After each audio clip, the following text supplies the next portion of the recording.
Nobody can convince me on this count. I think it's total failure of the railway. That's why I have accepted the responsibility. Bihar, जिसे राजनीति की भूमि कही जाती है, इस बिहार की माटी से निकलता है एक ऐसा शख्स जो पूरे के पूरे भारतीय राजनीति के परिदृश्य को बदल के रख देता है। नाम नीतीश कुमार।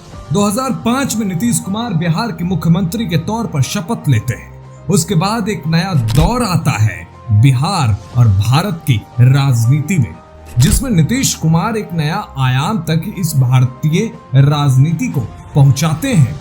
लेकिन अब नीतीश कुमार की राजनीति और उनकी पार्टी जदयू कहीं न कहीं हाशिए पर खड़ी तो नहीं है। ये सवाल आज सबसे ज्यादा चर्चा में है। 2024 लोकसभा चुनाव के जनादेश के बाद अगर सबकी निगाहें किसी पर टिकी हुई थी तो वो सिर्फ और सिर्फ नीतीश कुमार के पलटीबाजी नतीजों को लेकर टिकी हुई थी, क्योंकि सबको डर है कि कहीं नीतीश कुमार पलट न जाए, क्योंकि नीतीश कुमार और पलटबाजी एक दूसरे के पर्याय बन चुके हैं। लेकिन एनडीए के घटक दलों की संसदीय बैठक में जो नीतीश कुमार ने किया वो आज हर एक किसी के लिए मिसाल है। भारतीय राजनीति में सबसे सफल अगर कोई राजनेता होगा तो नीतीश कुमार होंगे, क्योंकि नीतीश कुमार हवा का रुख देखकर ही बता देते हैं कि ये किस ओर चलेगी। लेकिन एक सवाल और उभर के आ रहा है, क्या नीतीश कुमार बीमार हो चुके हैं?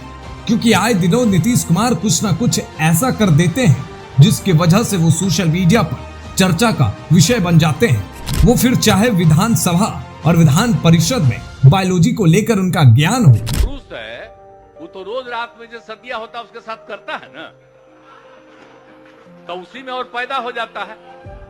और लड़की पढ़ लेती है तो हमको मालूम था कि वो करेगा, ठीक है, लेकिन अंतिम में भीतर मत घुसाओ, उसको बाहर कर दो।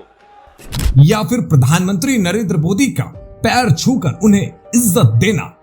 अब ये तो नीतीश कुमार जी को ही मालूम होगा कि वो बीमार हैं या फिर इसमें भी उनकी कोई राजनीति है, क्योंकि नीतीश कुमार वैसे राजनेता हैं जो सांस भी लेते होंगे तो उसमें भी राजनीति होगी, क्योंकि बिहार ऐसे प्रदेश में 2005 से लेकर अभी तक मुख्यमंत्री बने रहना कोई छोटी बात नहीं है, और बिहार के कानून व्यवस्था को स्थिर करके रखना ये भी कोई छोटी बात नहीं है।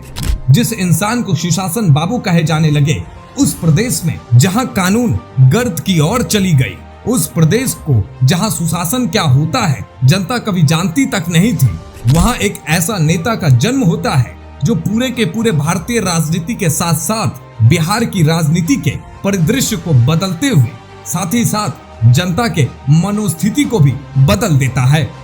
लेकिन क्या प्रधानमंत्री नरेंद्र मोदी नीतीश कुमार को कोई बड़ा पोर्टफोलियो देंगे? ये सवाल भी अहम है, क्योंकि नीतीश कुमार ने बिहार की राजनीति बहुत करी। अटल जी के साथ उन्होंने केंद्र में भी राजनीति की है, तो एक बार फिर से वो दौर वापस आ गया है जब नीतीश कुमार खुद को और अपनी पार्टी को हाशिए से उठाकर नए क्षितिज के, नए सवेरे के सूरज का उदय करवाए। ऐसे में प्रधानमंत्री नरेंद्र मोदी क्या उन्हें उप प्रधानमंत्री बनाएंगे? इस बात की चर्चा सबसे ज्यादा सोशल मीडिया पर हो रही है। लेकिन नीतीश बाबू किंग मेकर बन चुके हैं, ये बात तो स्पष्ट है। आप प्रधानमंत्री मोदी और नीतीश कुमार में सबसे कद्दावर और प्रबल राजनेता किसे मानते हैं? हमें कमेंट बॉक्स में जरूर बताएं। And this time for signing off. जय हिंद, जय श्री राम।